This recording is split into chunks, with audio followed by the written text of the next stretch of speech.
Same time.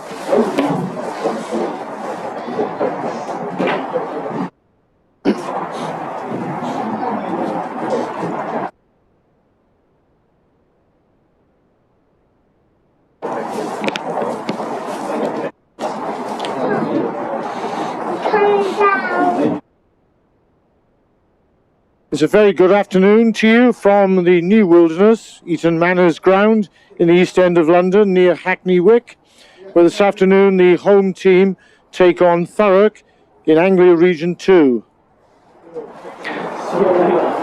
Eton Manor, of course, is in the Manor of Eton, an area of London, the East End, near Hackney Wick, which was bequeathed to the area by Arthur Villiers, the early part of the previous century, and the name is taken after Eton College, and lots of philanthropists came to the area to prove they could live with all classes of people.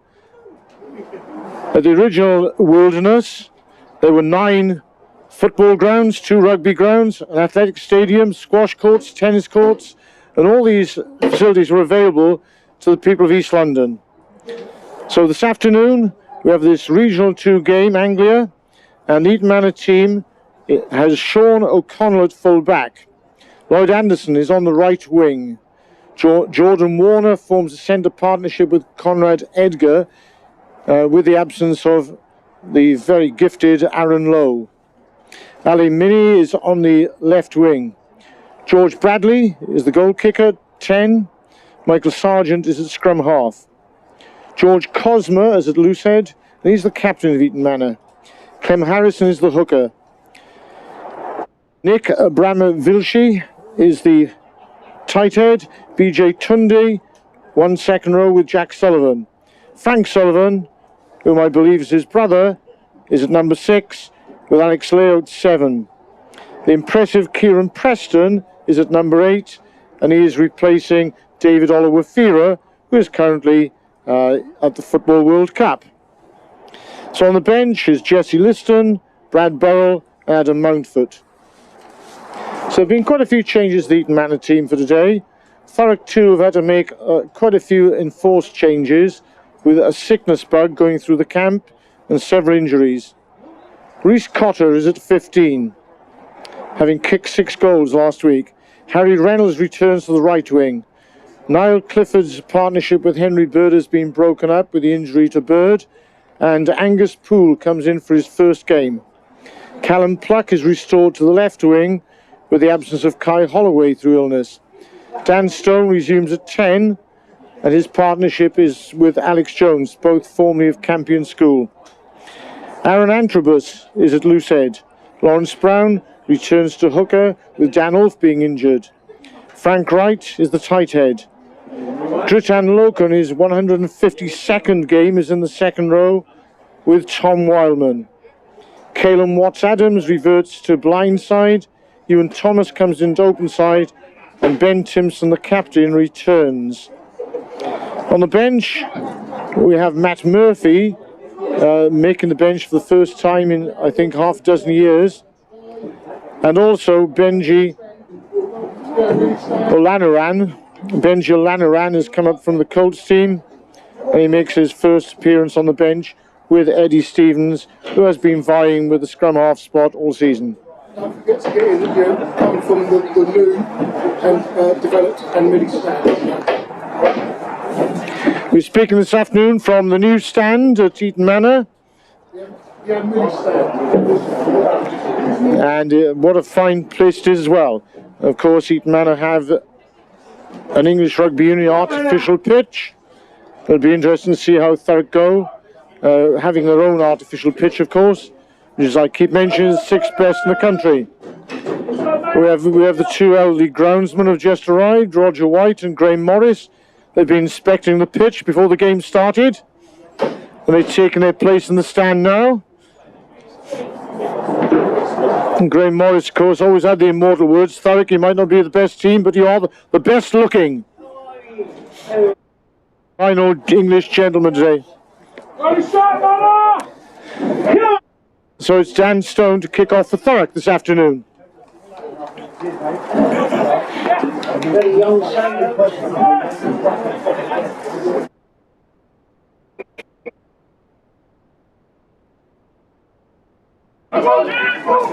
It's a loose kickoff. It's gone straight to the Eton Manor hooker.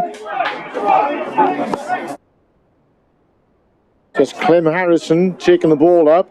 It's a long kick downfield. It's well taken by captain Ben Timpson, who will run it back at the opposition, I'm sure. He's met with a firm tackle. To accept the ball to Antrobus. Always happy to be the first receiver. Dritan Loka goes hard. Thurrock recycle. Dan Stone feeds outside now. Clifford looks to the outside. Gives Callum Pluck a first touch of the ball. He goes to ground. Reese Cotter in close tendons. Lawrence Brown, ever present this season. Ben Timpson, who's initiated the move. Visitors only in this stand unless you're a commentator. Welsh commentators allowed. Good to see Gary Woods here, the old Eton Manor player, formerly known as SAS, along with Steve Bowen, Ivan Whittle, the only Eton Manor players to also play for Thurrock. Gary Woods played for Thurrock in the Worthing Sevens in the 80s. Dan Stone has taken a bit of risk with that one, getting very close to the corner flag. It looks to have been kept into play by Sean O'Connell, the Eton Manor fullback, but the referee had judged it had gone into touch in the corner. So Thurrock with an attacking line out 5 metres out. Eton Manor right at the very top of the table, been vying all season for the top spot with Southend and HAC, as well as Letchworth. Thurrock have had a bit of a mixed season, but have done particularly well in the last few months. This time Thurrock have won the line out, but the driving ball is going across field. When I was going forward towards the Eton Manor posts, they do seem to have a bit of a charge on. This is going to be a very close thing. One of the Thurrock players has lost his shorts. Thurrock go out wide, they send the ball out wide. And unfortunately, just as they're about to go into the corner, the ball is juggled. And the referees come back for a penalty.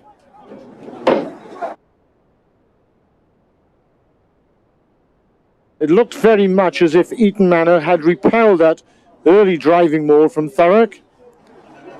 But Thurrock responded with real power and strength. Were quite close to the Eton Manor posts. The ball was shot out wide very quickly.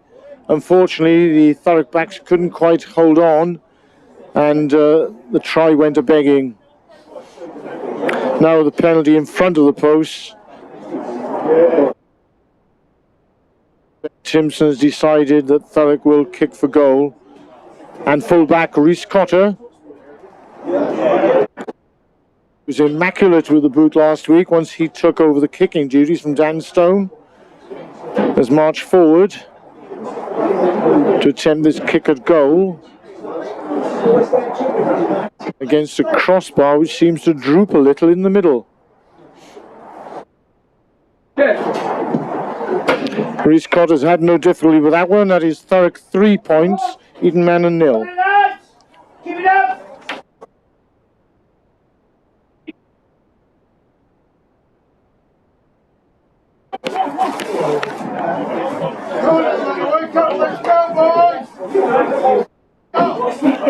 So it's an excellent start from Thurrock. Ben Timpson took the ball well. Thurrock moved it wide. Now Clifford brought Reese Cotter into the line, missed him out. Callum Pluck went to ground. Thurrock were given the penalty. They attacked the corner. Almost scored a try. Instead came away with 3 points. Bradley, it's a good kick-off. Tom Wildman has taken that. Been forced back into his own 22.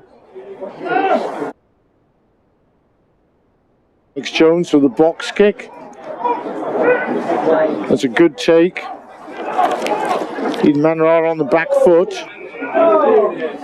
Unfortunately, as the play went to ground, there was a high tackle. Eton Manor go quickly.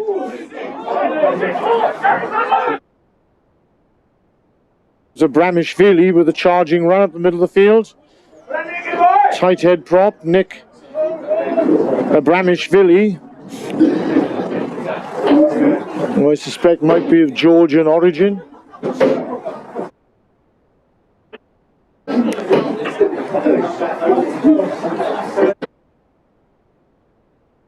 So now it's Eton Manor's turn to nudge the ball into the corner. And Thurrock facing attacking line-out from the Manor 8. Steve Bowen was a great scrum half who played for London Welsh and Eton Manor and played against Thurrock on several occasions before opting to move to the Oakfield club. It seemed to be quite a lofted line-out. Thurrock managed to repel the first drive. Sargent with the dummy. But another penalty, this time for holding down.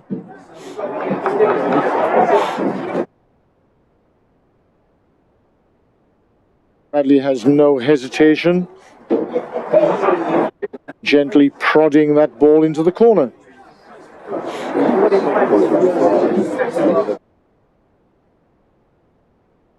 So the connection with Eton College is fascinating, how philanthropists could develop the East End of London and, as they said at the time, give opportunities to rough children.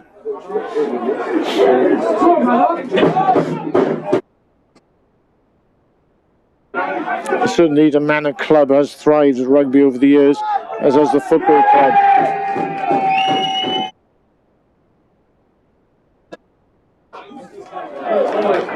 That time the drive was far more effective, and Eton Manor get on the scoreboard with the first try of the game.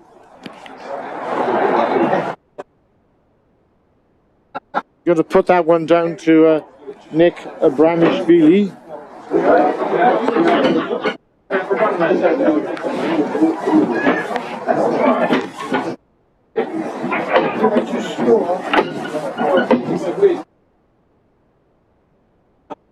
Kieran Preston was at the heart of that particular attack. He has many supporters in the grandstand, including one or two female supporters.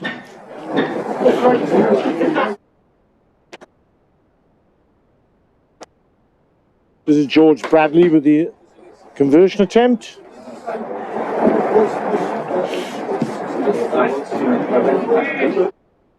And that has hit the outside the post, so it's Eton Manor 5, Thurrock 3. Eton Manor and Thurrock have been adversaries for over 60 years. In the early days of Cup rugby, Thurrock tend to get the better events. Some great old players played for Eton Manor, like the Janaway brothers, Tony and Bob. Gary Woods, I've mentioned already. And of course, Ivan Whittle went there to become one of their top players. Chris Rudge was a fly half, a Welsh fly half. Chris Rudge, Steve Bowen from Taftswell.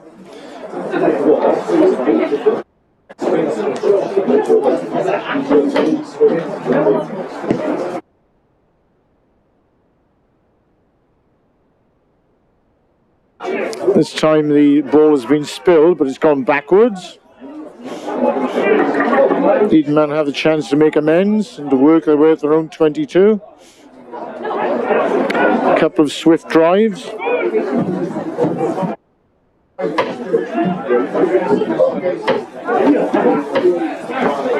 It's come back to Sargent, who sticks that down the middle of the field. It's well taken by Dan Stone.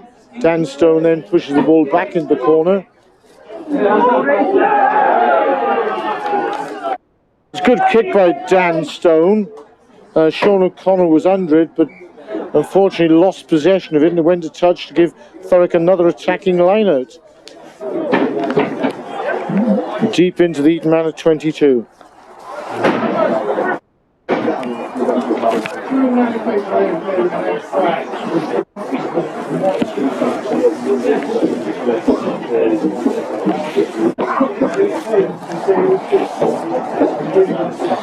Again, it goes safely to Caelan Watts-Adams.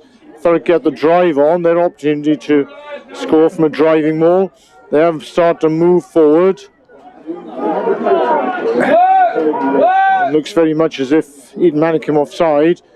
Alex Jones tries to score scrum half's try, close to the line. Hasn't quite made it. Thurrock have latched on. The ball is shot out. It's come to Aaron Antrobus. He's gone close. The referee will go back to an earlier penalty infringement.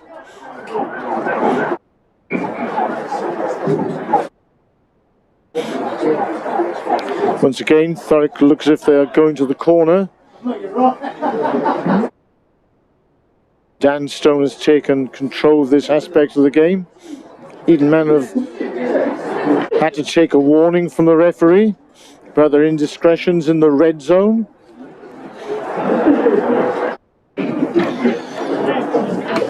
So another good opportunity for Thurrock.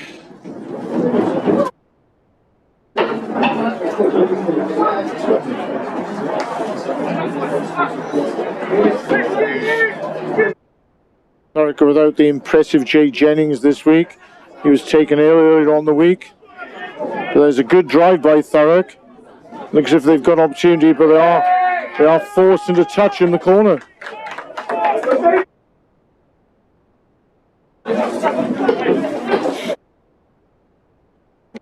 It's a good take by Loka. Thurrock drove. It looks as if they were going close to the line. There was a sudden wheel, and Eton Manor managed to force Thurrock out of play, giving them a defensive line out.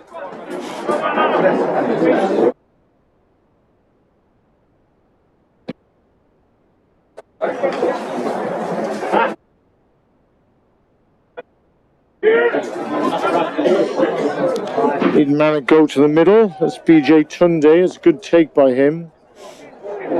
Eton Manor get the drive on themselves, trying to break out their own 22. Thurrock are forced to regroup quite quickly. A couple of players in front of the ball, but it doesn't seem to matter nowadays. So it's good work by Eton Manor. Ball comes out the middle of the field. Jordan Warner. So they managed to escape from this situation. Eton Manor, they tried to rout defence.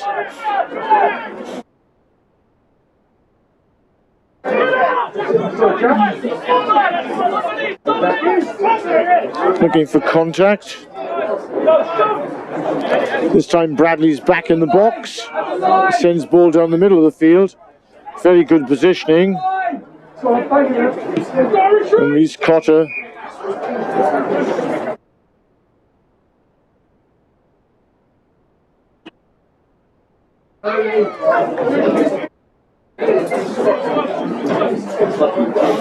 And from that kick, Eton Manor were offside, gifting Thurrock the penalty. There's a good crossfield kick by Reese Cotter. Looks as if it might have been a 50-22 anyway.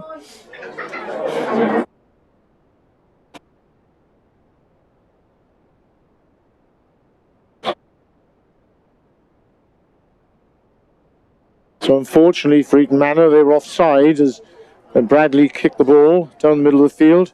It's very well taken by Thurrock, and the ball delivered to Reese Cotter, who thumped the ball down what looked like a 50-22. And gone back to the penalty, Dan Stone has pushed that into the corner, giving Thurrock another opportunity. This time it goes to the middle with Caelan Watts-Adams. Thurrock get the drive on. It looks as if somebody's lifted a leg there, which is illegal. Thurrock haven't quite made the line. Alex Jones throws the ball out to Dan Stone. Works a switch with Niall Clifford. There's a nice switch in the middle of the field. Thurrock have recycled. Is set up once again. They're going wide. Ben Timpson looking the wide outside. Good ball carrier, Ben Timpson. Thurrock comes short again. Wave after wave attacks. Thurrock going close, middle of the field. Sorry if your sight is obstructed by stanchion. Thurrock now go wide again. This time, just lost possession at the end.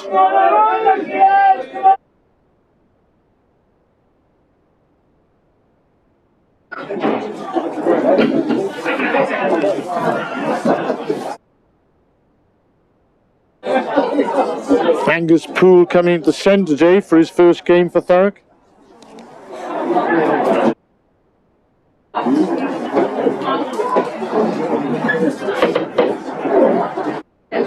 Comes very close, the ball just went forward at the crucial time. So already Thurrock have had 3 or 4 chances to go ahead in this game. Have not quite been clinical enough. But you must also put that down some very good defence from the Eton Manor back row. Frank Sullivan, Alex Leo and Kieran Preston. And Jack Sullivan playing his part in that as well.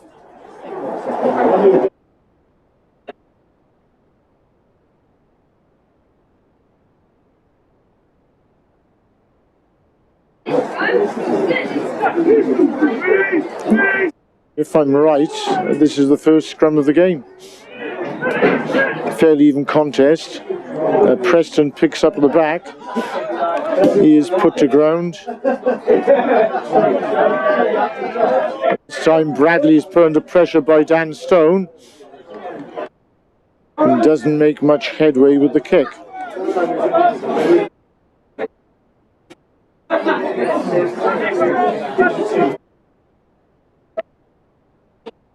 So Niall Clifford has moved to 12 this week in the absence of Henry Bird. Those two have interchanged throughout the season.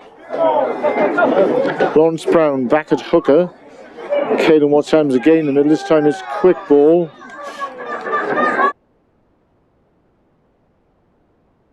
There's an indication that was a skew-if throw.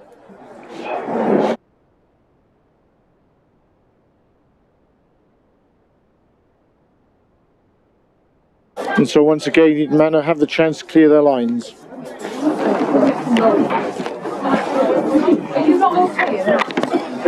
Thurrock very much in the developmental stage with their team. It's a very young team. And every week they are changing the mixture somewhat.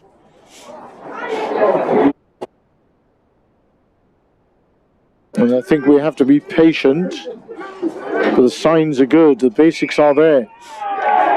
And that is an extremely good scrum by Thurrock.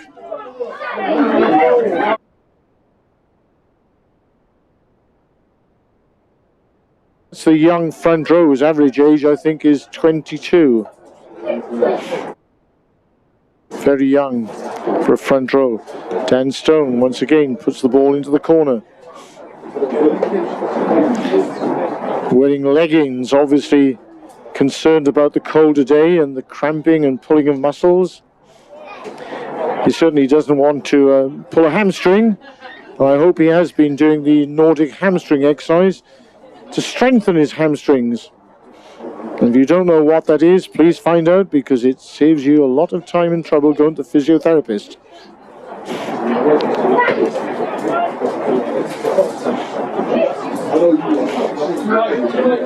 The Nordic hamstring exercise used by Olympic athletes for many years. And of course, lots of Nordic people went skiing. So Lawrence Brown with a throw-in. Played in the back row last week with Dan Olf returning from injury. Dan Olf himself injured this week. This time it's a really good line out from Jack Sullivan. Managed to snap the ball, but Thurrock have won the ball back. Ewan Thomas, a good run from the young man. And this time there's deliberate knock on in front. Looks like a deliberate knock on from the post.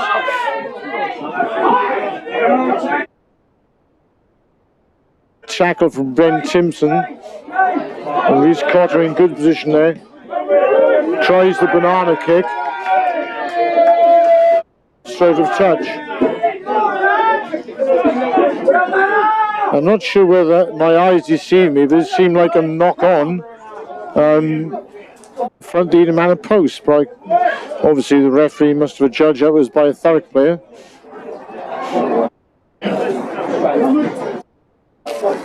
So Eton Manor have managed to escape from the siege laid on their line. Thurrock had 4 or 5 chances to score, were thwarted on every occasion as Clem Harrison to throw the ball in.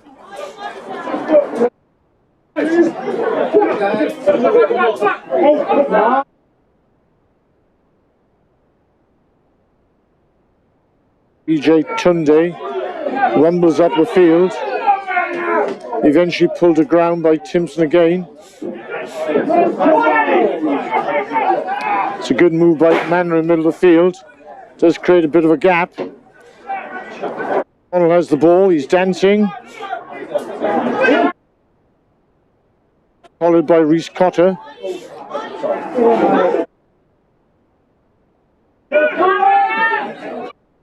It's only the second time Eton Manor have been the Thurrock 22.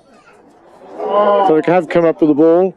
Clifford has it, and with his trusty left foot, puts the ball to touch.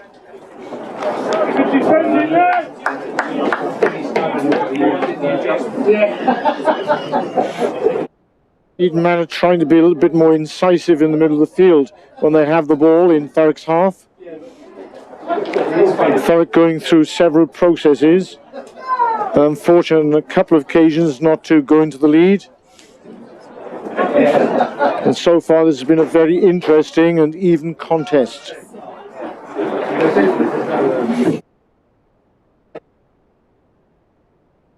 It's good afternoon to Marco Diana, doing his duties once again. Afternoon, Ralph. And it's good luck to Gabriella, who we think is on a flight back from Vienna, we hope.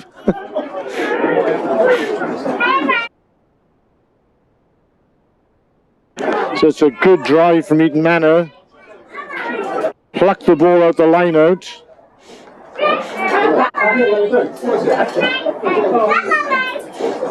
But now one of the players has gone ahead of the ball, that usually results in a penalty.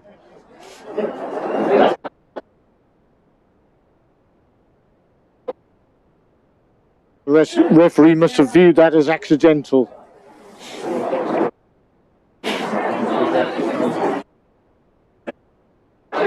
Well, the first scrummage was a very good one for Thurrock, and they managed to elicit the penalty. We'll see if this one is a little bit more testudinate.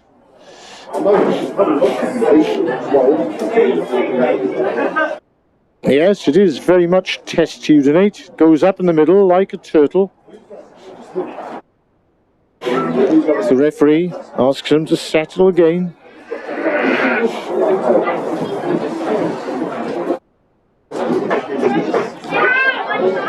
Nick Abramishvili on the tight head. George Cosma, the captain, on the loose head for Eton Manor.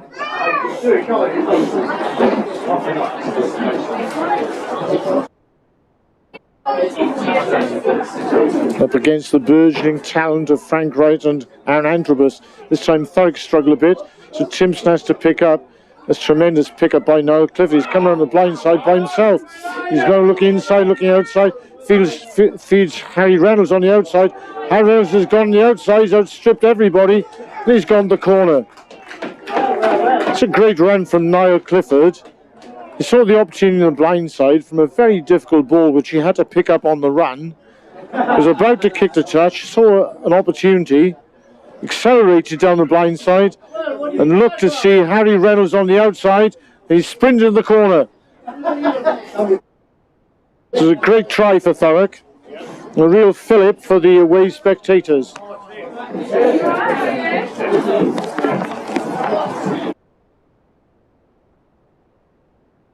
For some reason, the referee's having a word with Ben Timpson, the Thurrock captain. I'm not quite sure what that was about.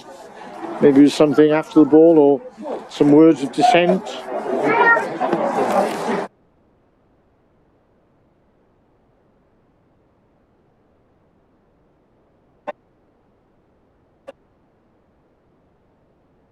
They've been threatening for some time to open their try-scoring account. And that was probably deserved after all the pressure they've exerted on the Eton Manor line.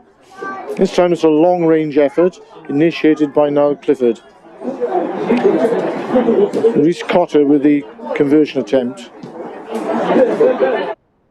He smashed that from the touchline over the post, carrying on where he left off last week. That's Thurrock 10, Eton Manor 5.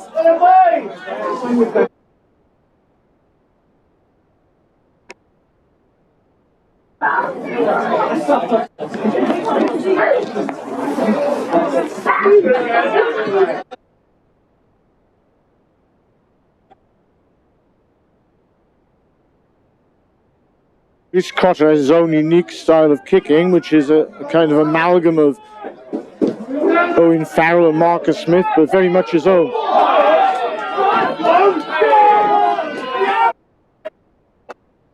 That was an absolutely brilliant take from the kickoff by Ali Mins. He was almost in the corner. He tiptoed down the touchline, but unfortunately for him, he just went over the line as he was about to dive over in the corner. That was an outstanding kickoff and tremendous take by the winger. So Thurrock now faced with a line out near their line. It's very well taken by Loka. A mini drive put on by Thurrock. Goes back to Dan Stone, who puts the ball away with a plum. That's a very good kick by Stone from a narrow angle.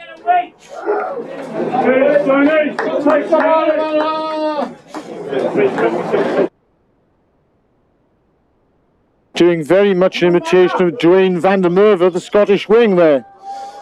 Taking the ball on the run and all but scoring in the corner, which would have been a sensational riposte.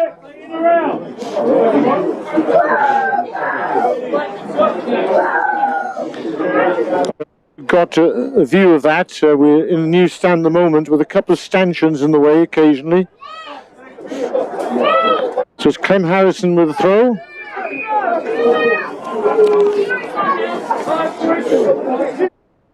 The referee asking for a gap.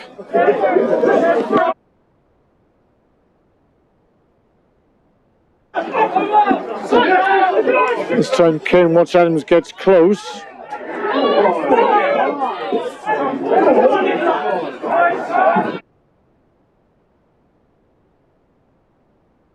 Eton Manor have come back with a vengeance.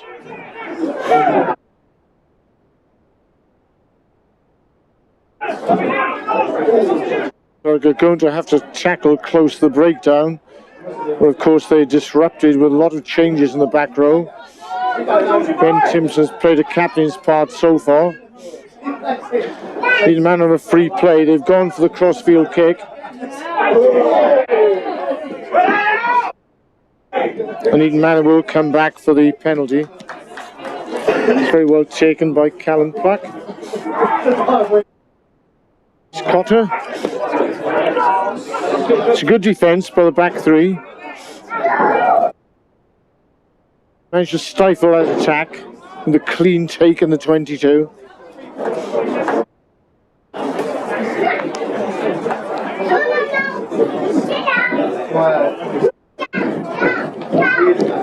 And so Eton Manor go to the corner. This game is ebbing and flowing. Every time Eton Manor get into Thurrock half, they attack with intent. Thurrock have had more possession and more territory, haven't quite been able to capitalise. It's a great leap from Jack Sullivan. Thurrock tried to clear a couple of Eton Manor players out of the maul. It looks as if one of the Eton Manor players has gone to ground. The ball comes wide, it's a long pass out. Callum Pluck has come in, leaving Reece Cotter on the outside. That's a brilliant tackle by Reece Cotter. And once again, Ali Mins is forced into touch. He's come close now on two occasions. Not quite sure what's happened there, but that was a great tackle by Reece Cotter, a last man tackle from the full back. Prevent Ali Mins going over in the corner.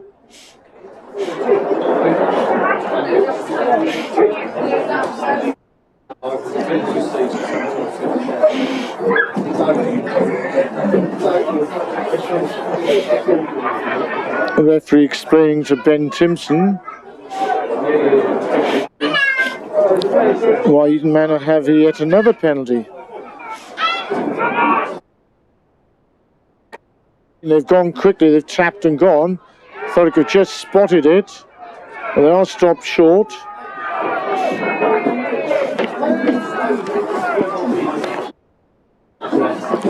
Luckily for Thurrock, somebody was alert and just prevented that score.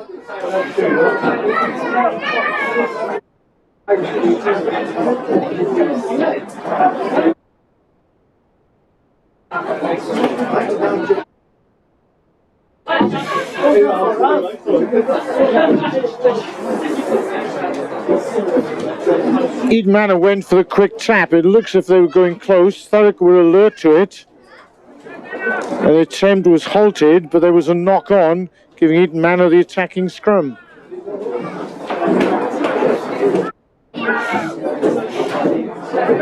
Three o'clock kickoff today, of course. It will get colder later on. It's probably important to get ahead early on and try and retain the lead. Skills will be at a premium later on in the game, I have no doubt. Floodlights have been on early here.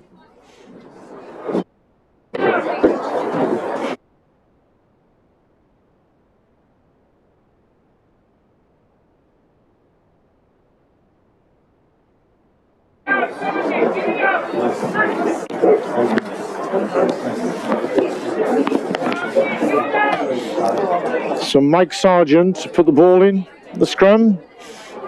Scrum is settled. Eton Manor tried to get a drive on, but they've opted to take the ball instead. They've lost the ball, but that kick through has gone straight in their hands. Once again,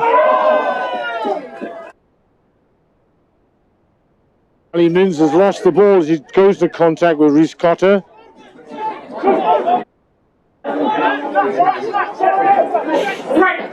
I like you out, go again, Ali. Ben Timpson.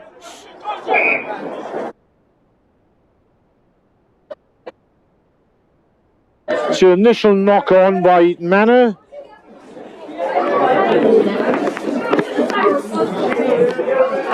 Explained demonstratively by the referee.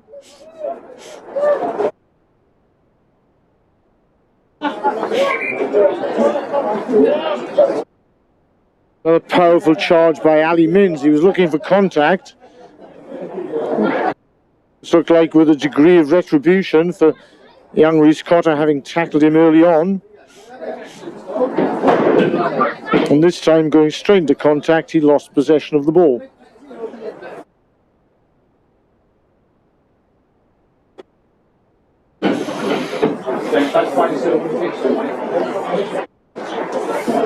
And so as we go into the last 5 or 6 minutes of the first half, this has been a really enterprising games, with both teams attempt to play good attacking rugby and coming close on several occasions. Thurrock have just had the edge in terms of territory and possession and deserve their 10-5 lead, but they're under pressure at the moment to retain that lead, with Eton Manor very much on the attack. Thurrock have a scrum. They have been fairly even so far. Always much more difficult, of course, when you have to strike for the ball.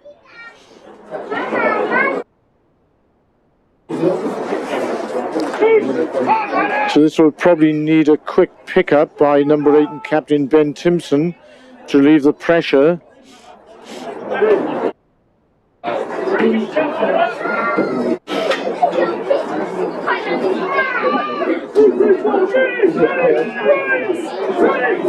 Alex Jones feeds. Ben Timpson just does receive that. Dan Stone takes the ball. He goes for the long kick to touch. So Ali Mins takes possession of that, takes responsibility, throws the ball to the middle of the field to Conrad Edgar. He's trying to replace the injured Aaron Lowe. He is, of course, a very influential player.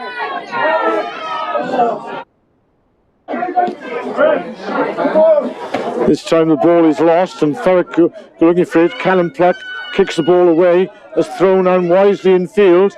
Thurrock almost get the fly hack through with Alex Jones, but Thurrock have turned defence into attack here.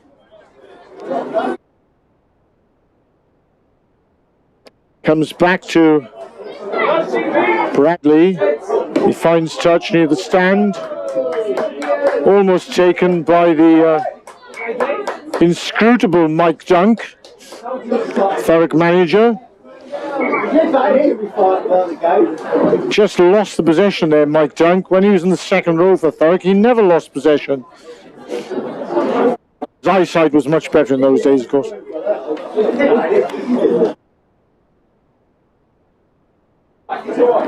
Now doing a wonderful job as a Thurrock manager, taking on a lot of the responsibilities of team manager as well.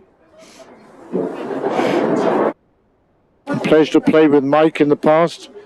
When he went to ground with the ball, we usually won the ball, and he was usually trampled over by a pack of 8. So Lawrence Brown will be looking to find the target on this line-out. There's been a brief pause. The injury is Dan Stone. He has recovered, thankfully.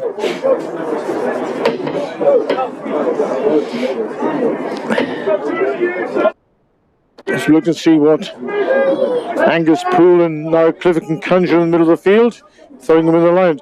Goes to reliable Caelan Watts-Adams, quick ball, Dan Stone, now Clifford, feeding Angus Poole on the crash. It's a good run from the newcomer. Thurrock now come blind. Watts-Adams goes for the handoff. He's enveloped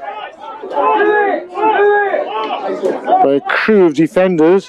Tani Loka does well to hold on to that one. Dan Stone misses out a couple of players, feeds Harry Reynolds on the outside again. And he scored one try. The man is keen for work. This time he's well marshalled by Lloyd Anderson, and he's taken the touch. It looks as if the ball had gone forward prior to that.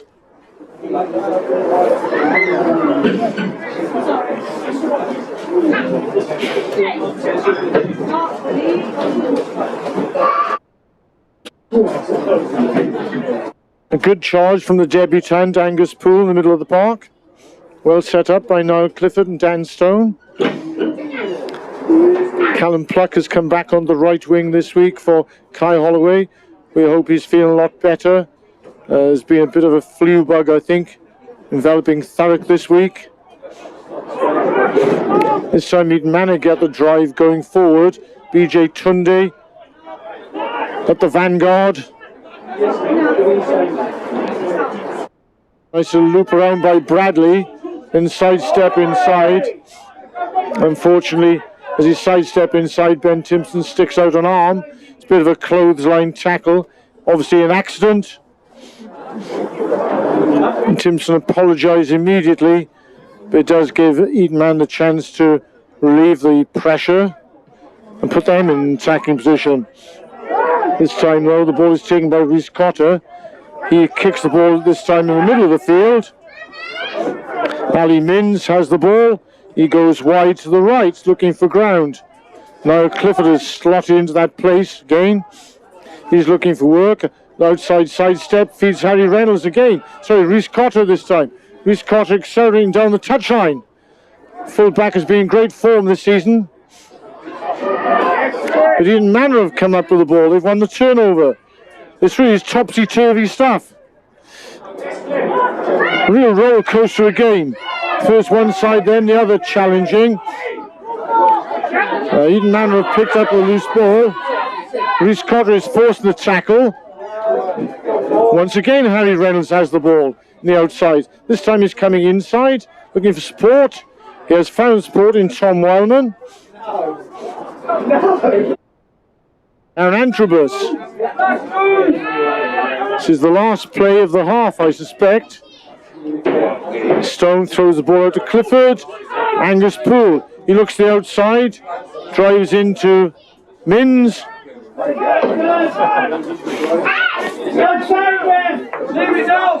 Eton Manor tried to disrupt the breakdown. Caelan Watts-Adams with a sidestep. It looks very much as if something untoward occurred there on Angus Poole. The referee has seen that.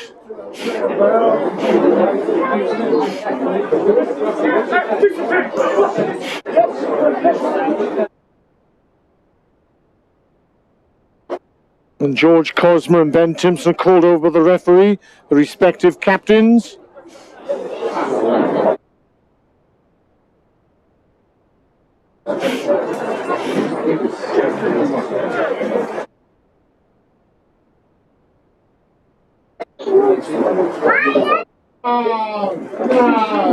And as a result of that, Bramish Feely has been given a yellow card.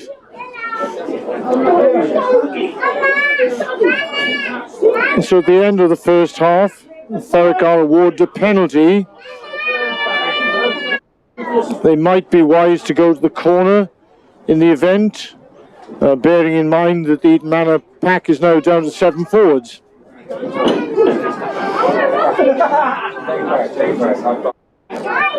So that indiscretion against Thurrock newcomer Angus Poole has brought a penalty right at the end of the first half.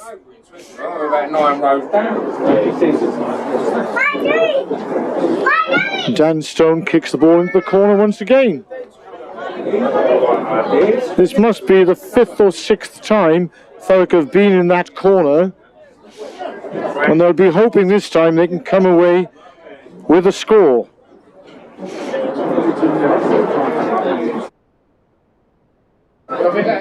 So far, there's been a first-class performance by Thurrock, bearing in mind the multitude of changes they've had to make.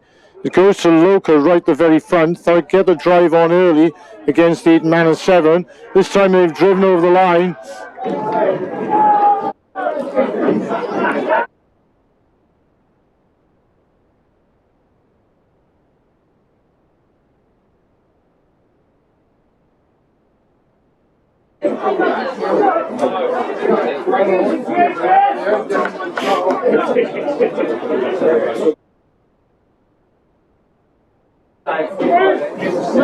And Thurrock seemed to have lost possession as they went over the line.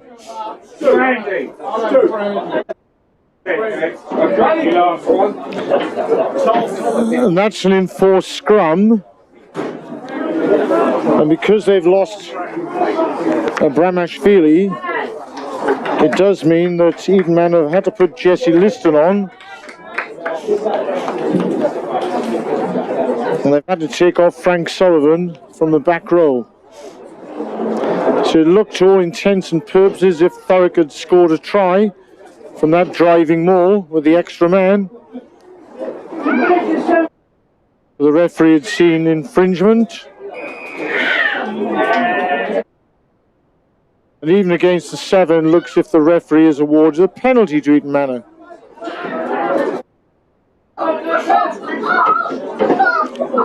And I'm sure after this we will hear the half-time whistle.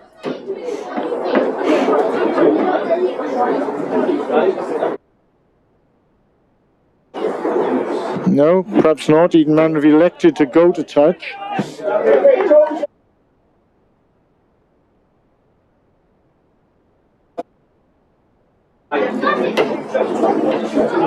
So I'm sorry, we're a little unsighted. We couldn't really see what the infringement was from this angle. But it looks very much as if Thurrock had knocked on at the death.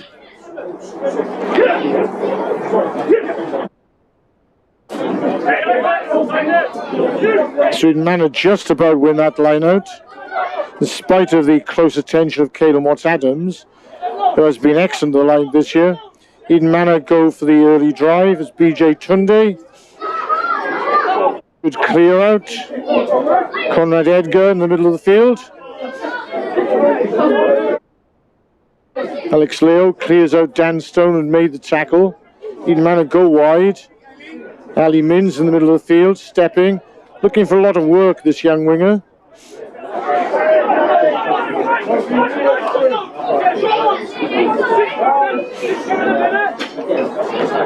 Lawrence Brown putting the tackles.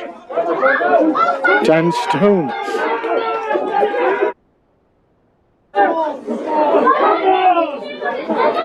Thought they'd won the turnover.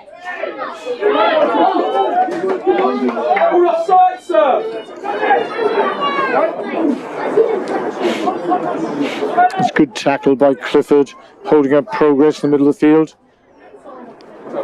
Angus Poole.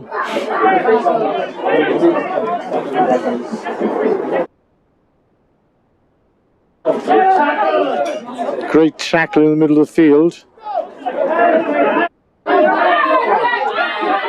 Watts Adams.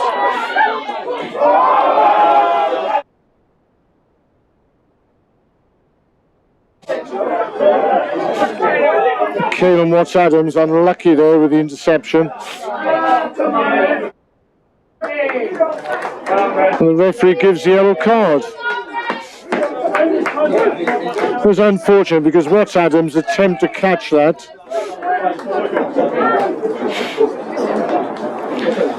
So things are evened up.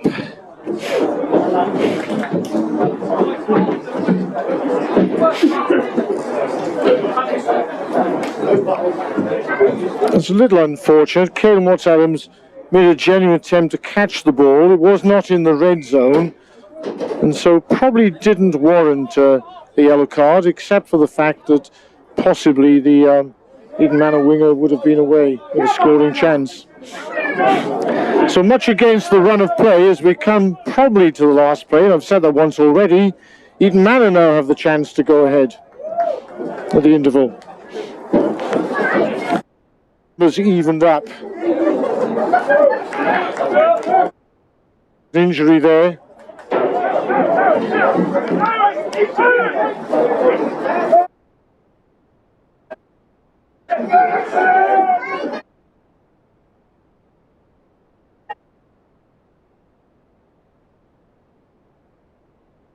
Now Eton Manor get the rolling maul going. Detached. Going close.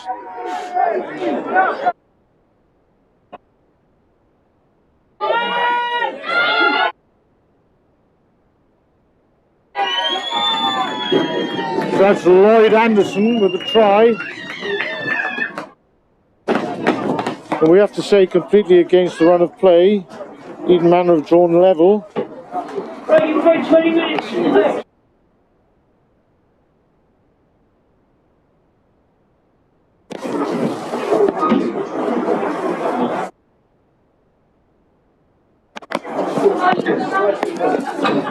And so Thurrock have been camped on the Eton Manor line for much of this half, not quite able to convert their territorial advantage into points. Eton Manor, when they've come into the Thurrock half, have looked incisive, and then with the extra man they managed to get the ball out quickly to Lloyd Anderson, and he managed to score in the corner, giving George Bradley with a fairly difficult conversion to take Eton Manor into the lead.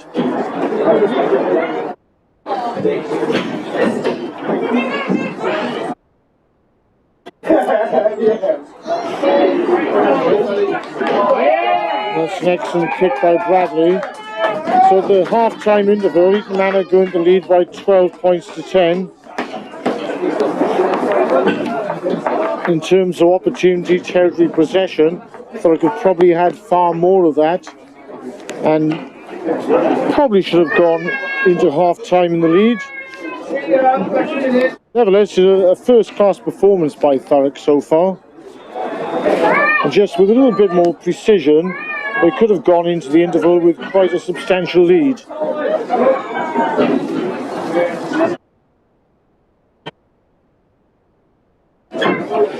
So both teams down to 14 players.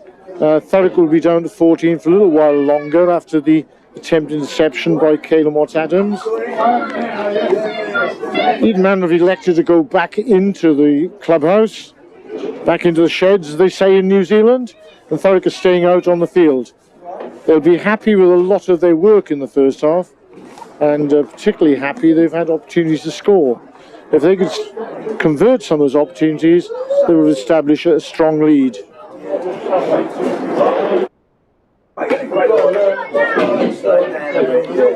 Of course, the Eton Manor Football Club is also a very famous club in the East End. That was formed a little earlier than the the rugby club, which is 1928, the same as Thurrock. In 1921, the football club was formed, and that had some famous players, including Sir Alf Ramsey, of course, the manager of England's World Cup winning team in the 1966 Football World Cup. It's fitting that today England should be playing in the quarter-final of the Football World Cup, and I'm sure a lot of these rugby supporters will be along to cheer on England later on this evening. So good luck to England in the football from lots of Welsh people. And I have in the stand with me an old friend, Gary Woods, one of Eton Manor's faithful, one of the greats. And I remember him being in a team with Ralph Macaro and young Thompson, and some great days playing against Thurrock. Gary, great to see you. What do you think of first half?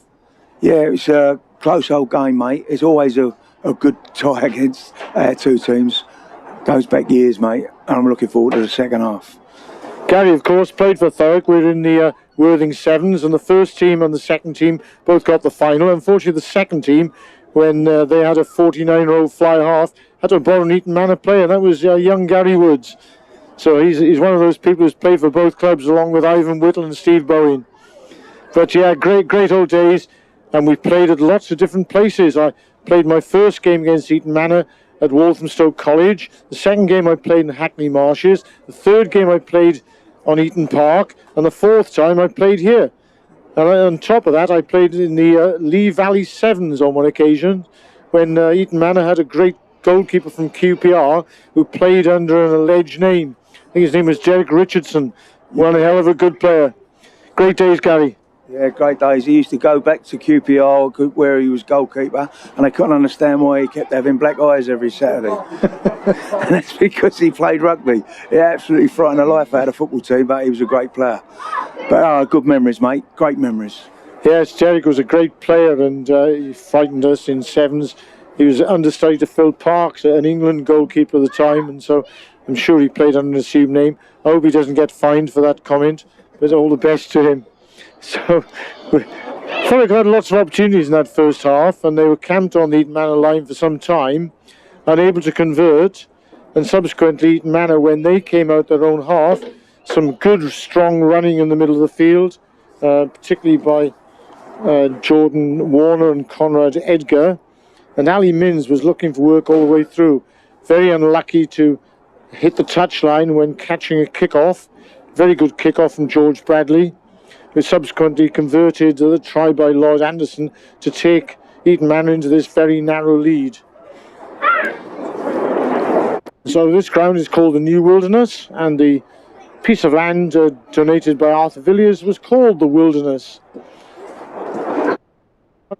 Placed it as well, deep in the heart of the East End, and when playing on Hackney Marshes, Eton Manor shared that ground with probably about 15 other teams.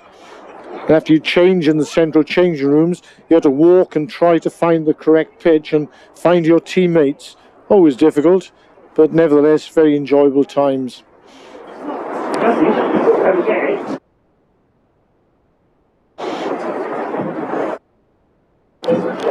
So Steve Bowen was a stalwart at Eton Manor alongside Ivan Whittle. Ivan Whittle had come from Thurrock, and of course had starred in many of their great cup runs, particularly in the Middlesex Sevens, where he became a hero, scoring 2 tries against London Scottish in the quarter-final.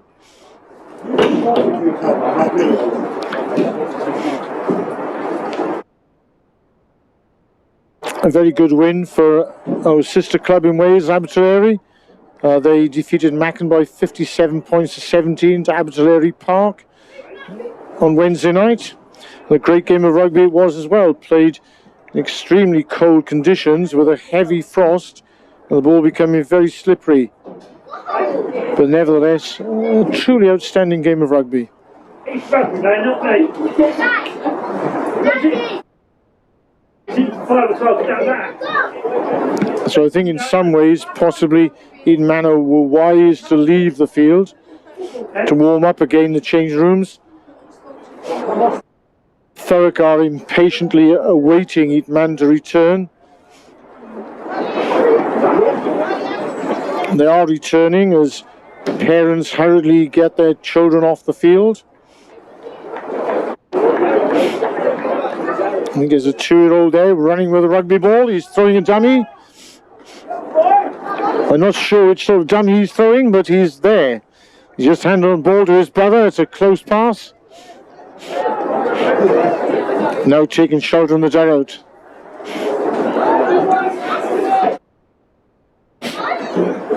So Thurrock to receive in the second half. They'll have to play with a player down a little bit longer than Eton Manor, whose transgression was a little earlier and probably a little bit more serious.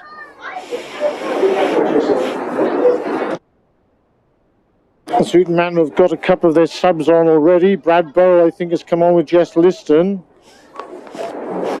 George Bradley to kick off.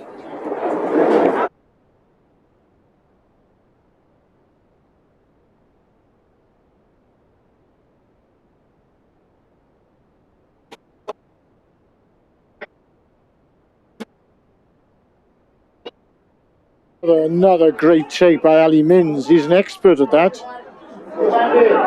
Doing a Duan van der Merwe again, taking the ball straight from the kickoff. Thurrock should have been alert to that, having fallen foul of it once already. That's given Eton Manor a chance to set up in the middle of the park in front of Thurrock's posts. Ball has come out to O'Connell, out to Lloyd Anderson on the wing. He stepped inside. Managed to go inside Angus Poole.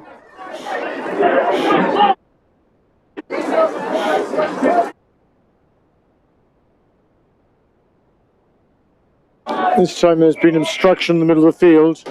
The referee has seen that. Thurrock gained some relief with a penalty. Dan Stone in the middle of the park with a difficult touch to reach.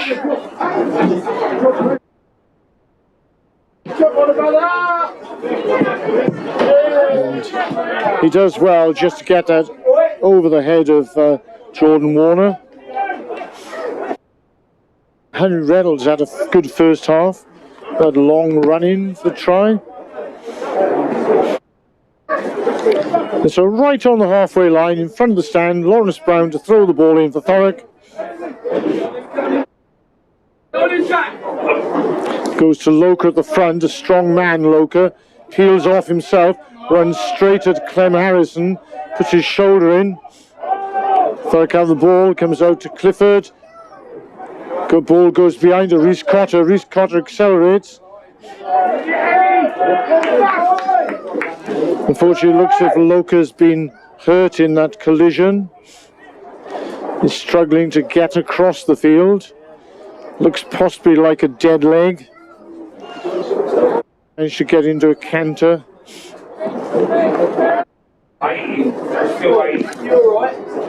So Harry Reynolds came into the line to make the extra man with fullback Rhys Cotter, but the ball was forced to touch. Jack Sullivan wins that one cleanly. They are marching Thurrock backwards, and suddenly they get an extra drive on.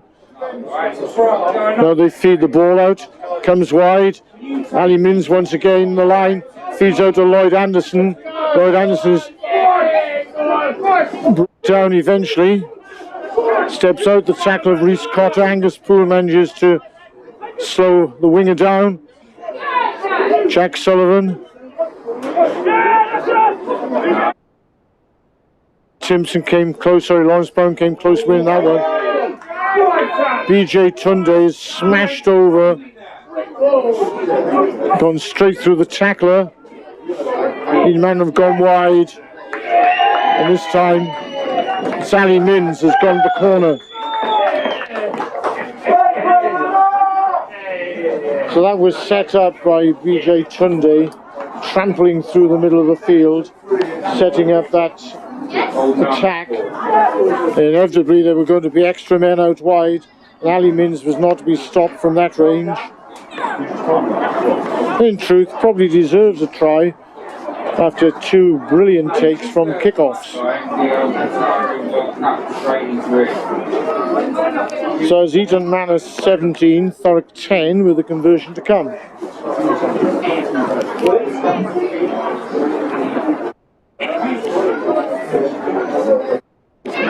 So it's true to say Eton Manor have taken every opportunity that's come their way, whereas Thurrock have not been anything like as clinical. Badly with the conversion. This man's a good kicker. It looks as if it was Jordan Warner, I beg your pardon. So that is Eton Manor 19, Thurrock 10.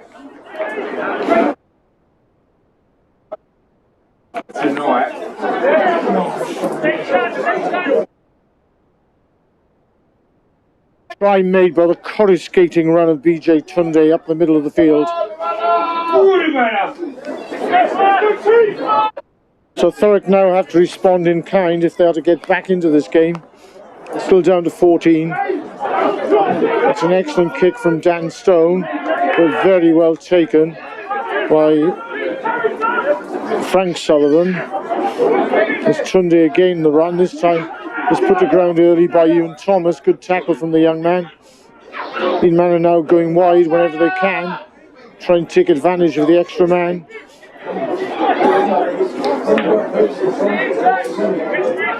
They certainly have their tails up, with the home crowd willing them on.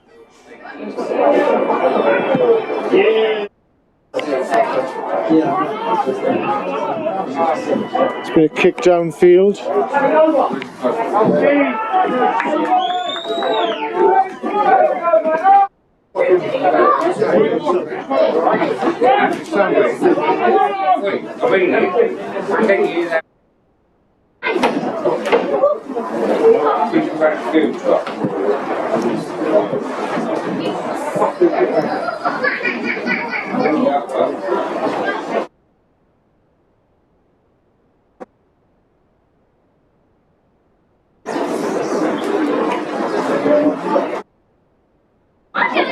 So Manor once again on the attack. That kick through, which forces Thurrock to kick into touch.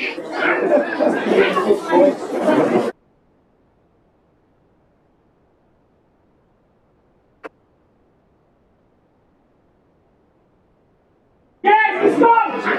Stop! Yes!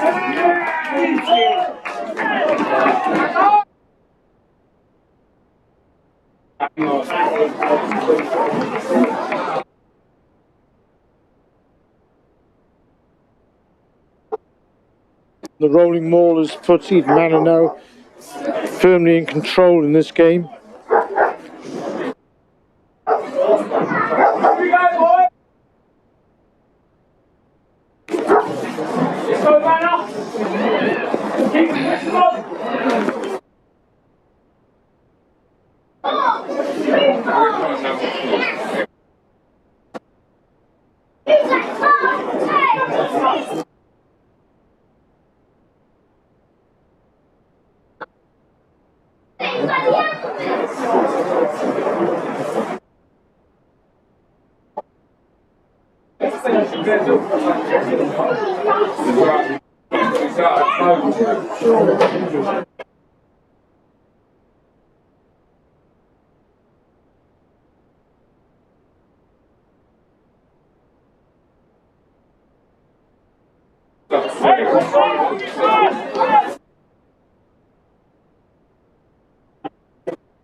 To the kicker.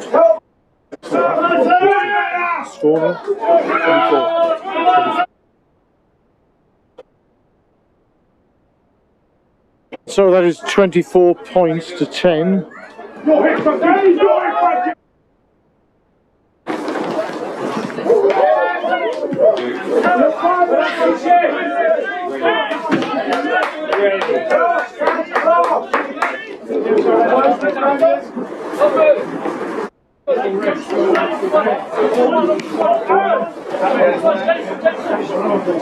So now Eton Manor bringing out all the tricks. A little side step there from Bradley before he pushes the ball to touch.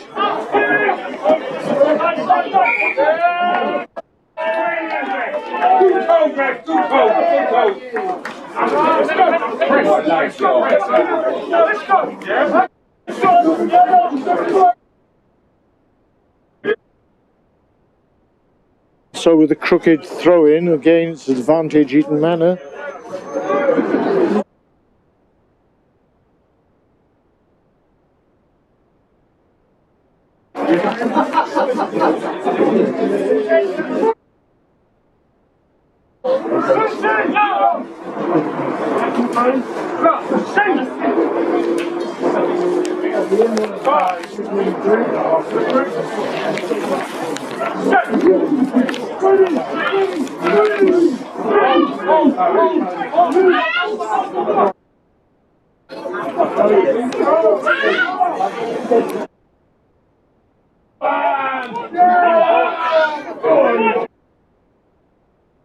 It's now full of confidence. Eton Manor start to open up.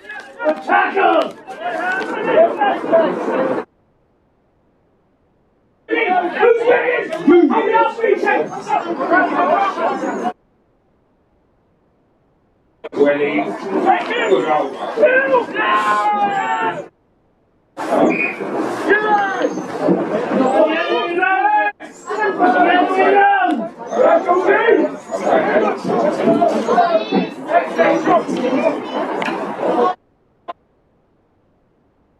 So Caelan Watts-Adams returns to the fold.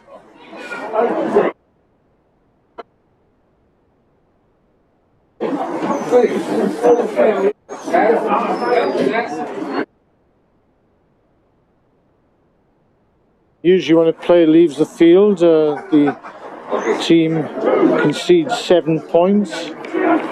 For Thurrock, that was quite disastrous because in his absence there were 19 points scored.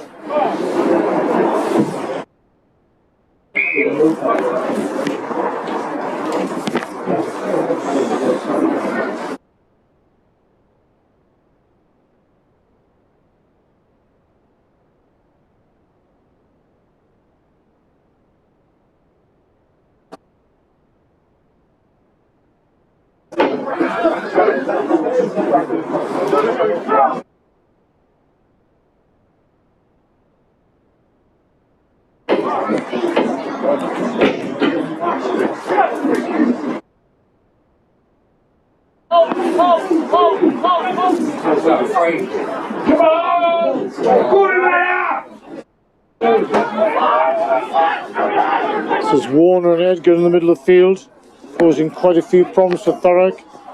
Ali Minns has gone in again in the corner.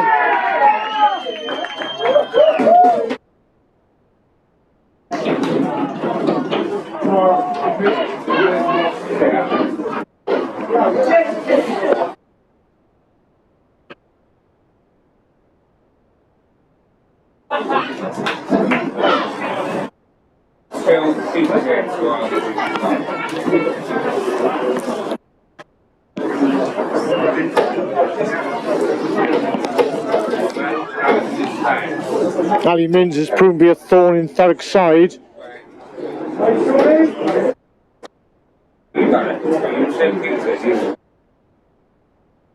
Sean O'Connell comes off the field.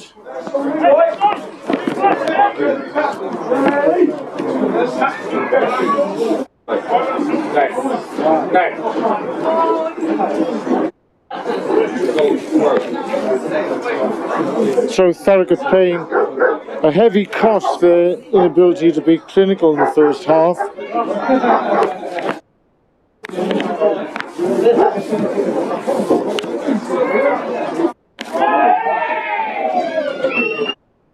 Bradley continues his fine form with the boot.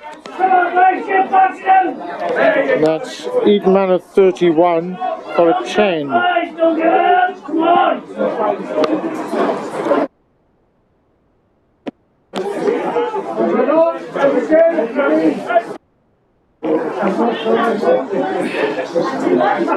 Thurrock now need to be innovative and make every attempt to get back into this game.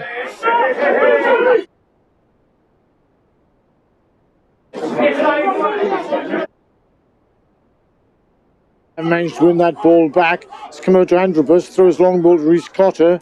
Rhys Cotter looks around the middle of the field, comes into contact, rolls forward. Alex Jones feeds out. Loka drops the ball.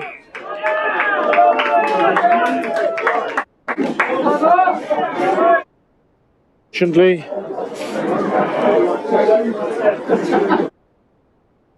Do you want to slow down on a friend? Do you want to slow down on a friend?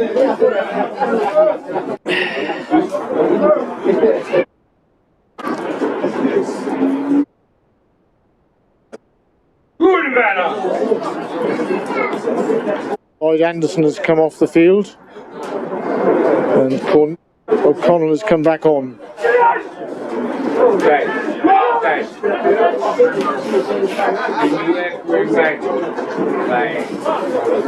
So Michael Sargent.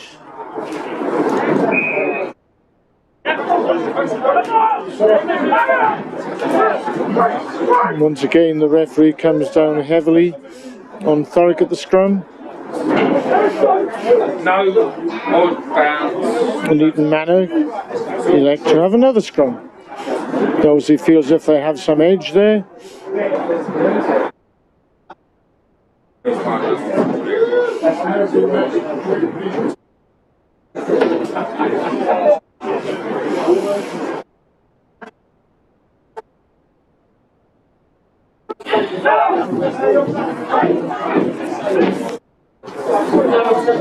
It seems a long time ago at the end of the first half. Thurrock were ahead, camped on the Eton Manor line, just failed to convert.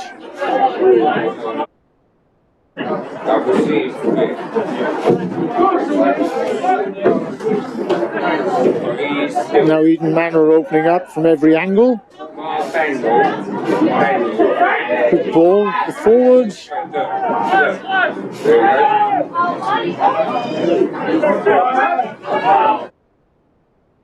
Amishvili.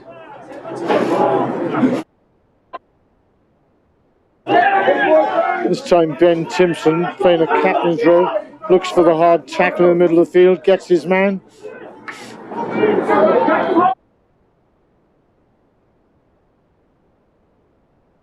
Tritan Loka and BJ Tunde, a resistible force against an immovable object.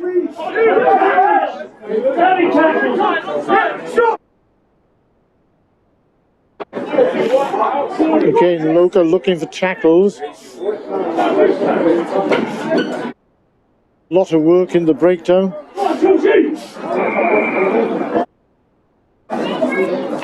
Crossing, Thurrock taking the ball quickly. Danson is taking the quick ball. Fellow to Alex Jones. Thurrock looking for opportunity to reduce the arrears. Good play by the scrum half. Excellent play by Loka. Seems up for the battle.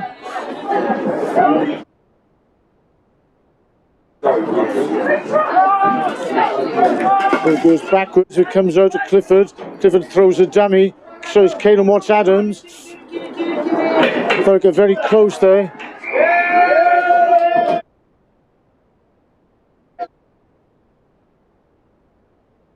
That's an excellent try.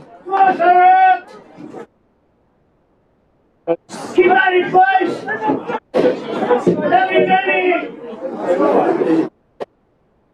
It's class effort by the captain Ben Timpson, makes a habit of scoring.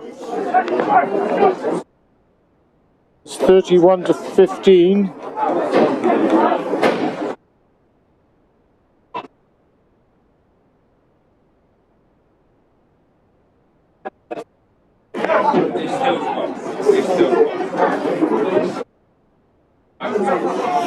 Just the boost Thurrock needed.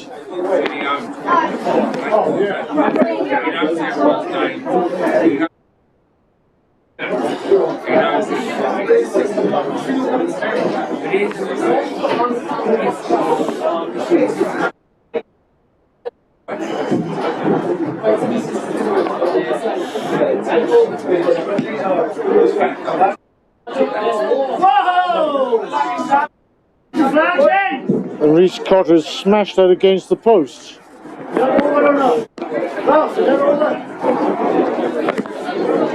Reece Cotter is asking the referee if that was converted.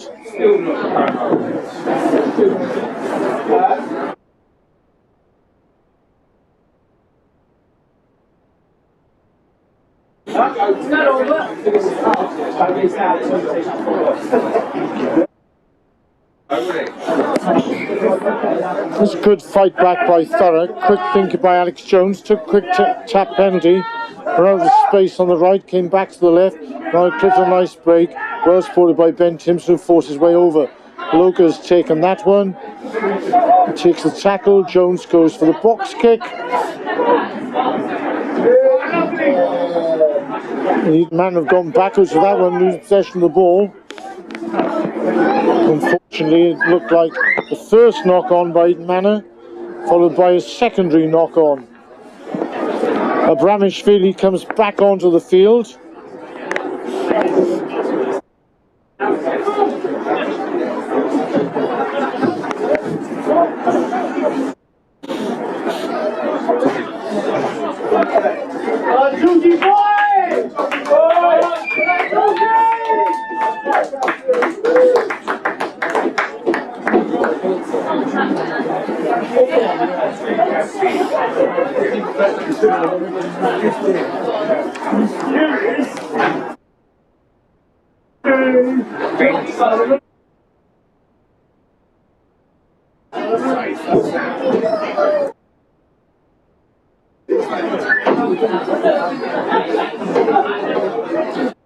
This game we're having difficulty with the scrums. I'll repeat what I say every week. At international level, seem to get 29 or 30 minutes play. Steam rising from that scrum. And all it needs is to have the pause at the end of the procedure. Then it's a fair contest. Have the ball put in straight. And as a result of that, we'll have real hookers coming back into the game. Won't have extra props. It'll be less dangerous. And if the clock was stopped for every scrum at national level, spectators would get more value for money. So Eton Manor won out against the head.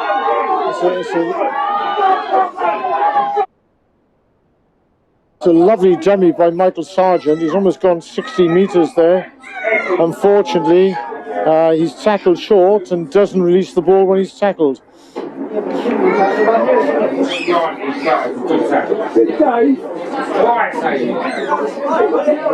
Spectators suggesting Chev should never have got that far, but it was a good dummy. Thurrock was stretched.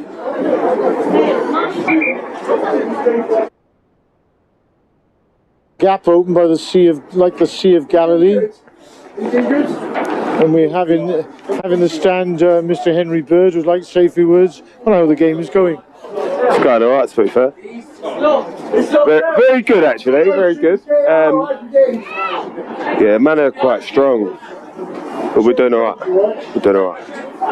Unfortunately, Thurrock have had a lot of chances in the first half and were camped on the Eton Manor line, were unable to be clinical. Eton Manor came away. Whenever they got in the Thurrock half, they seemed to score. But that's only to be expected when you have to make a lot of late changes through injury and illness.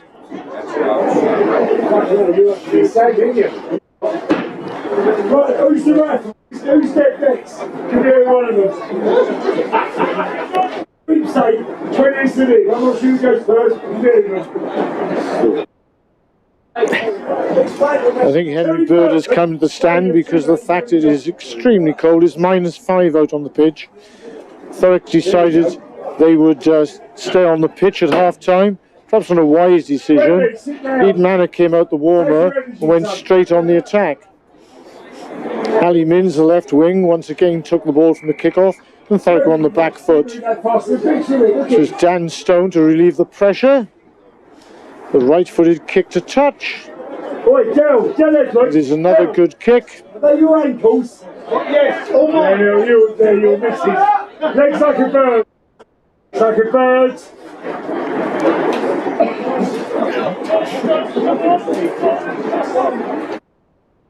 That's a good kick by Dan Stone, taking play up to close the Eton Manor halfway line. Dale! Turn the scoreboard, don't be too tight. What's that about? Broken his arm. Loka just manages to take that one to the front under a lot of pressure. Ball comes out wide. Thurrock have to play this. The ball is thrown out to Ed Stevens. Go on, Shoney! Go on, Shoney!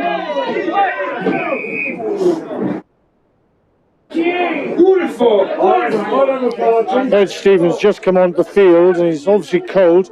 Dropped that ball, but was then hit by a late tackle. Come on, Sean! Oi, Sean! Once again, the referee calls the captains over.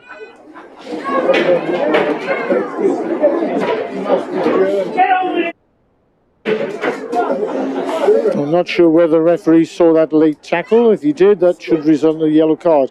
It's 31 points to 15.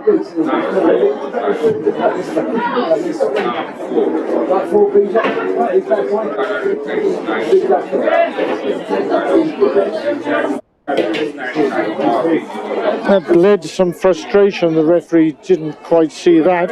Because of the frustration,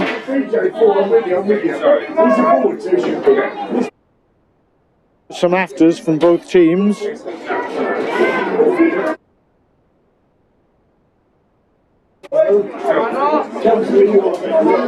referee has gone to the knock-on.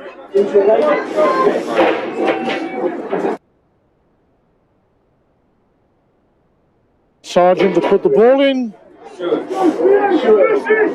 Frank Sullivan has gone to number 8 for Eton Manor.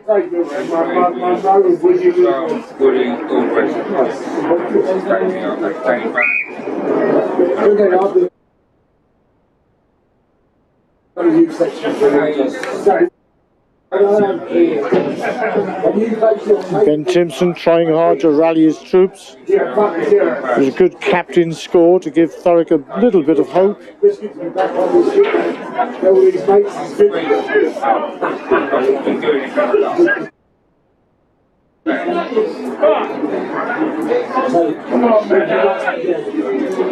So Angus Poole has left the field. Rhys Cotter has moved the centre, bringing Eddie Stevens in at full back. As that scrum wheels, Eton Manor have been given a penalty, so a free ball.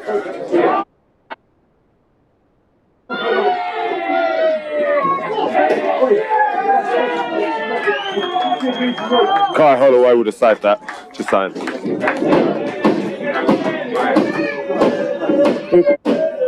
We apologise for that intercession by some unruly spectator. So Ali Minns gets in on the act once again. He has been the outstanding player today.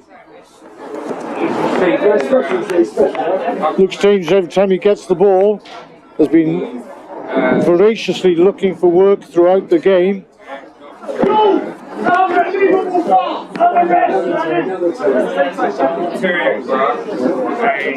It's a long pass from Archer, looks slightly forward, but the referee was right in line with it.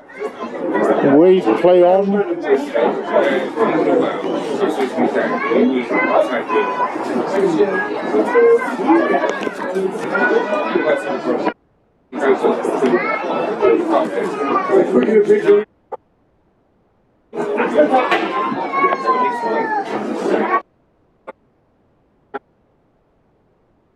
That is 36 points to 15 with the usually reliable Bradley missing that conversion.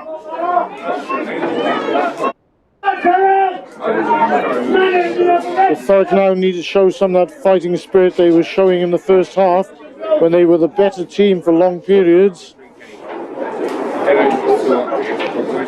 Benji Lanaran comes on the field for his debut. Good luck to the young man. University student, of course, come up through the youth ranks. with Ewan Thomas. This time Eton Manor don't field the ball cleanly.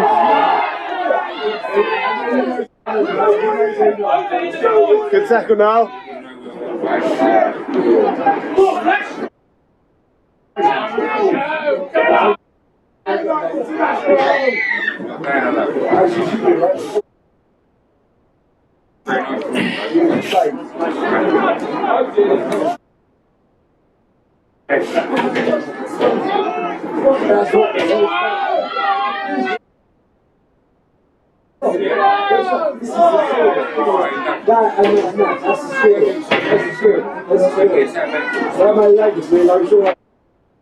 Thurrock managed to weather that particular storm.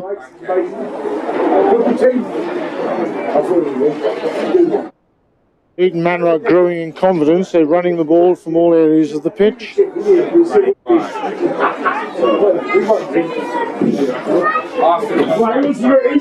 the drink. He's in it. He was the drink. He was the drink.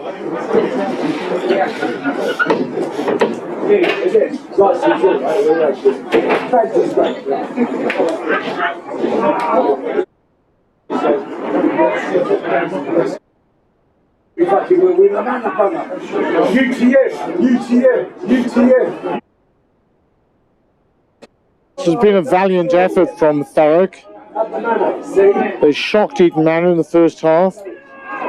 Young vital people. But they've succumbed from a major onslaught in the second half. Loka comes out with the ball. Thurrock want to take it quickly. I'm like you, he's like you. He's the same as you. Loves the manor.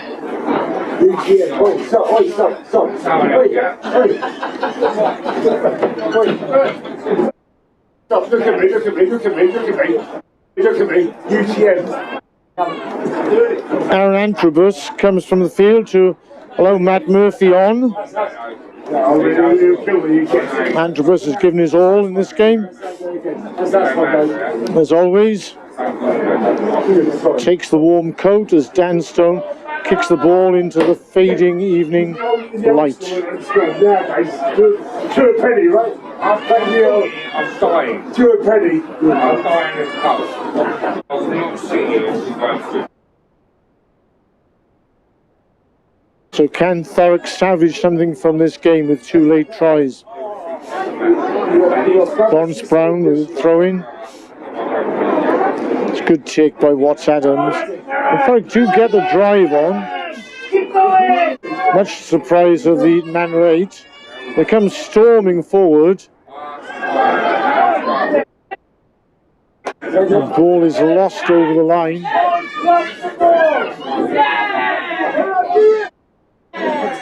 It means a dropout from behind the post. Thurrock were really on the march then.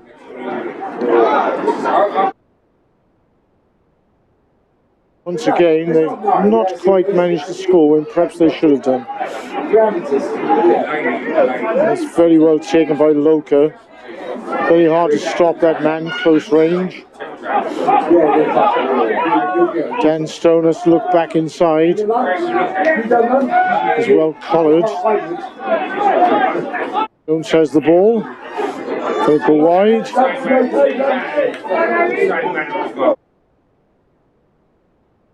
Very well marshalled across the field by the Eton Manor defence. Well, no, start.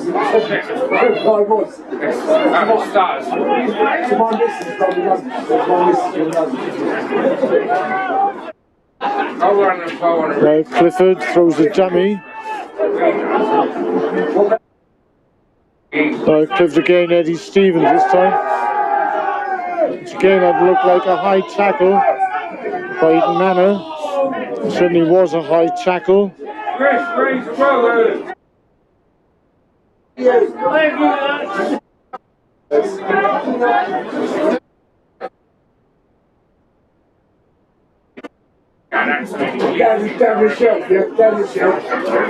Surprisingly, after several warnings, that's not a yellow card. Are they with you? No, but I know. Okay, Very nice man. careful. Hannah boy, love you.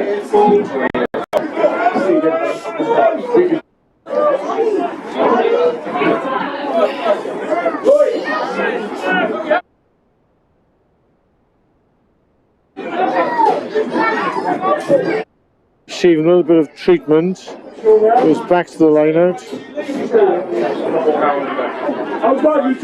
And does go to him.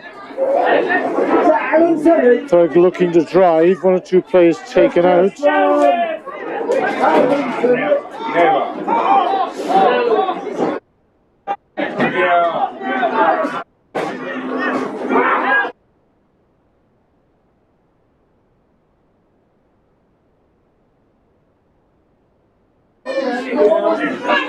Simpson again looking to burst clear on the blind side.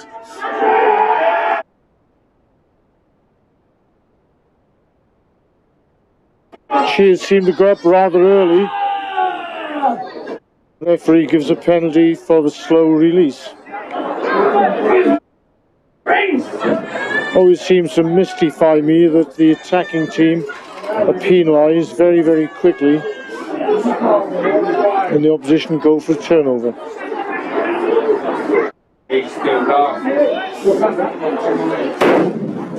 So Bradley clears his lines. Money, mate.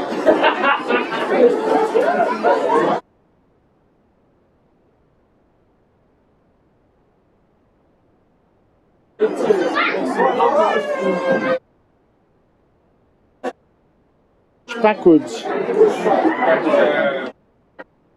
Emma Harrison to throw in. Looking for Frank Sullivan.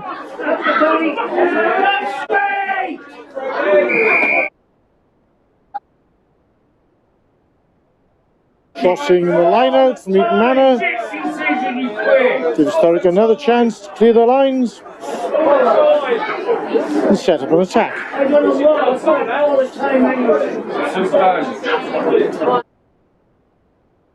The referee goes in 15 metres. Dan Stone pushes the ball to touch. Over again, lads! Come on! And Thurrock will have another opportunity to perform their driving maul. Probably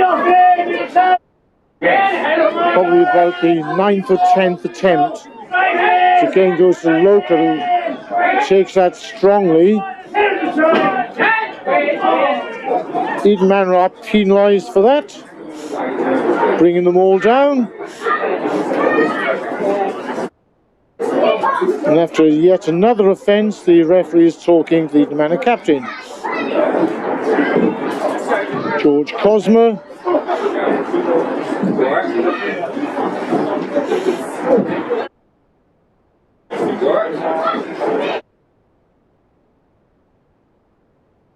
Again, this does not result in a yellow card.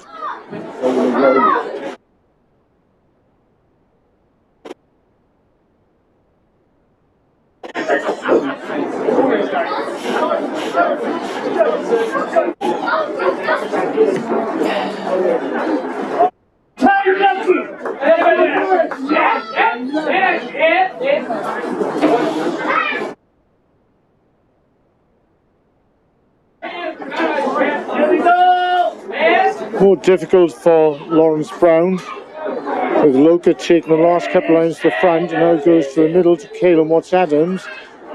Thurrock set slightly differently. Loker bursts free, goes for the line himself.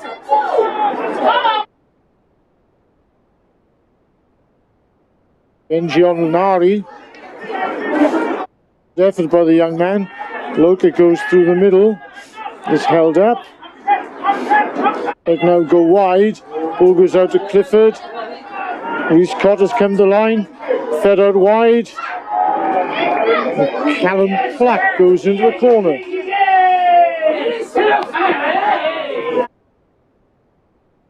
So perseverance pays off as Thurrock get the try and go to 20 points. So it's 36 points to 20. And now Thurrock quickly need to go in search of a bonus point try. This game is probably out of their reach. There has been a plucky effort. Cotter coming to the line with Benjolinari making his presence felt. It was a good response from Thurrock. Harry Reynolds sprints across the field with a tee. Please, mate, the bank's not working. 3620, thank you. What is it? What is it, thanks? 3620 in the bank, yes. Are we winning? No. Eton Manor came out in the second half with real intent, and with Kane Watts-Adams still in the bin, they were able to construct a few good attacks, particularly from Ali Minns on the left wing. That probably put them out of reach in this game. He's caught with a long-range conversion, and the young man has been kicking particularly well. That takes Thurrock up to 22.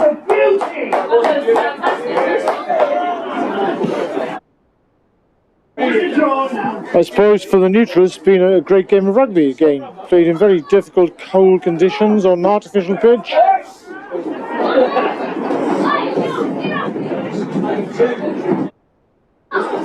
Thurrock probably should have gone off the field half-time. Eton Manor came back in the second half, much the warmer, had a great start that half. And by that time, Thurrock were probably too far behind to make any real impact on the outcome of the game. Thurrock managed to reclaim possession, haven't seen the ball bounce forward. It's a box kick from Alex Jones, goes up the middle of the field, it's very well taken at the back.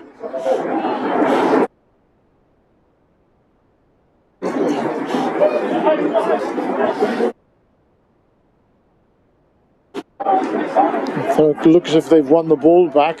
A bit of a free ball there from the knock on by Eton Manor. The ball has to come wide this stage in the game. Comes out and now Clifford straightens the line. Reece Cotter, Eddie Stevens throws the dummy. Caden Watts-Adams receiving. He swivels, feeds the ball on to Frank Wright. Jachan Loka dips his shoulder, goes into contact. There's been injury to an Eton Manor player. Got to come out the blind. Unfortunately, with what looked like the line down mercy, the injured player, who simply has cramp, has prevented Thurrock having the opportunity to get a bonus point.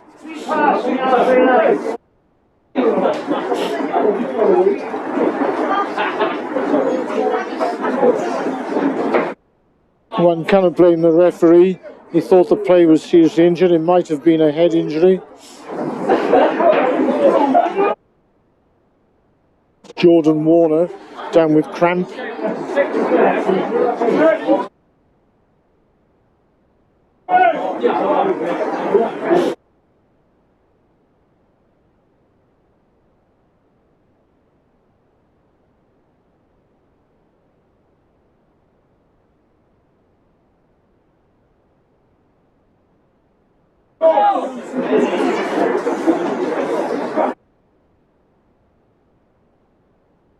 Much to the disappointment of Niall Clifford, who wasn't allowed to carry on.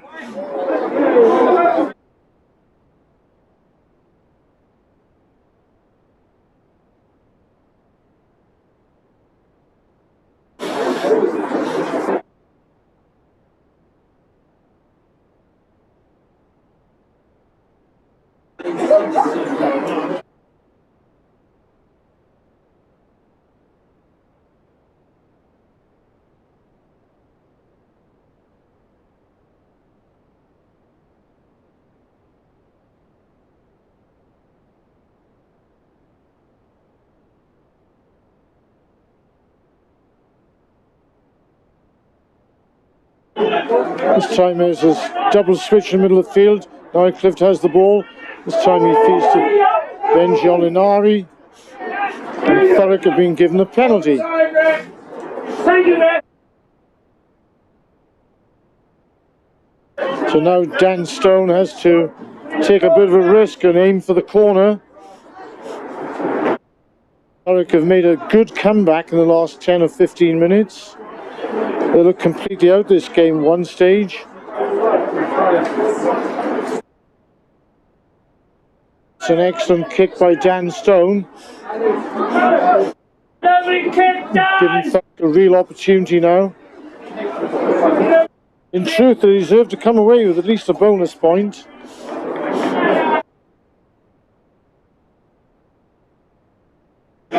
Eton Manor will probably compete in this line-out. They've been pushing the Thurrock line-out really hard. Putting pressure on Lawrence Brown with a throw-in. The last one was well taken by Caelan Watts-Adams in the middle. It goes to him again. It's a great take by him. Thurrock have got them all going. But the ball has been lost at the back.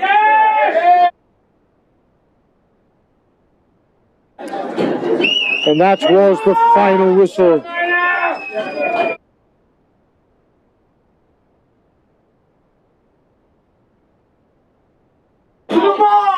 The tale of the game was that Thurrock played exceptionally well in the first half. They spent prolonged periods on the Eton Manor line. As a result of that, Eton Manor were under a lot of pressure. Good afternoon to Mr. Gary Woods. Good to see you again, young man. Good game, mate. Good game, as always. As ever, there was a great game between the two old rivals.